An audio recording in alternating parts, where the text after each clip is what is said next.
episódio perdido do Chapolin. A primeira vez que Eduardo ouviu falar do tal lote de fitas antigas foi num fórum obscuro de colecionadores. Um usuário anônimo com foto de perfil toda preta postara que estava vendendo uma caixa com gravações raras de programas mexicanos dos anos 70. Nada muito extraordinário. Até ele mencionar que uma das fitas não tinha rótulo, apenas uma letra C, escrita em canetão vermelho quase apagada pelo tempo. Eduardo sentiu aquele arrepio de excitação que apenas colecionadores experientes sabem reconhecer. A chance de encontrar algo único, algo jamais visto. Ele fez a compra imediatamente. A caixa chegou 3 semanas depois, amassada, com cheiro de mofo e poeira. Dentro, várias fitas conhecidas, episódios de Chaves, comerciais, novelas, trechos aleatórios. Mas lá no fundo, quase colada à madeira deteriorada da caixa, estava ela. Uma fita VHS preta sem marca, sem título. Apenas um C. Eduardo sorriu. Com cuidado ritualístico, colocou a fita no videocassete. Um modelo antigo que ele restaurara com as próprias mãos. A tela chiou, a imagem tremeu. E então, apareceu o rosto do Chapolin colorado. Mas havia algo errado. O fundo não era o cenário típico. Era preto, somente preto.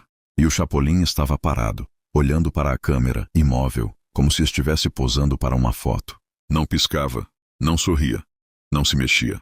Eduardo franziu a testa intrigado. Levou um susto quando a imagem finalmente se moveu. O Chapolin virou lentamente a cabeça, como se estivesse sentindo a presença dele. O coração de Eduardo acelerou. A fita avançou para uma cena estranha.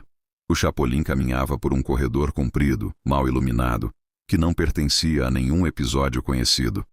As paredes eram lisas, cinzas, gastas, como de um prédio abandonado. A câmera o seguia à distância, mas o personagem continuava olhando para trás, como se soubesse que estava sendo observado. Aquilo já era o suficiente para deixar qualquer fã perturbado. Mas Eduardo estava fascinado. Ele desligou a TV e anotou tudo num caderno, como fazia com gravações raras. Quando voltou para reassistir no dia seguinte, algo inexplicável aconteceu. A cena não era a mesma. Agora o corredor estava mais escuro, mais estreito. E o Chapolin caminhava devagar, muito mais devagar, arrastando os pés como se estivessem pesados. Eduardo piscou confuso. Rebobinou. Assistiu de novo.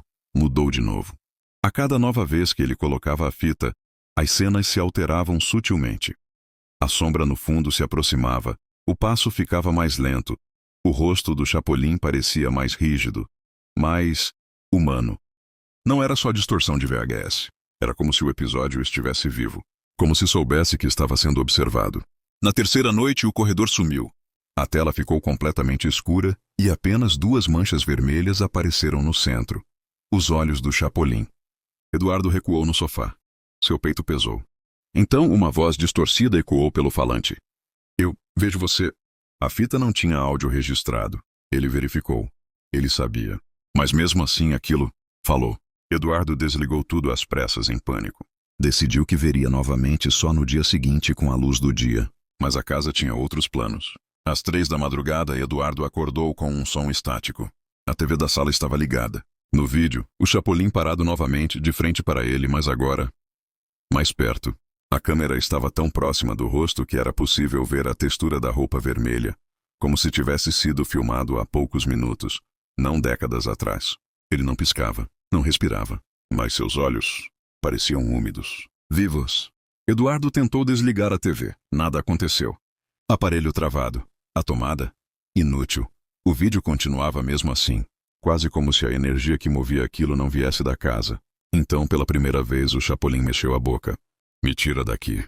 Eduardo congelou, o terror subindo pela espinha como gelo líquido. Eu não consigo sair sozinho. A voz era baixa, rouca, quase metálica. Mas você pode me ajudar? O silêncio pesou no ar como um tijolo. Eduardo deu um passo para trás. Por favor. O rosto se aproximou ainda mais. A tela tremeu. Eu só preciso de um lugar, fora daqui. A imagem ficou preta de repente.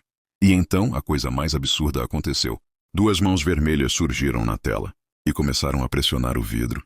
De dentro para fora. A tela entortou. Trincou. Uma rachadura se abriu no canto. Eduardo gritou e tentou correr, mas seus pés pareciam colados ao chão, paralisados pelo medo. Com um estalo seco como uma casca se rompendo, algo saiu da TV.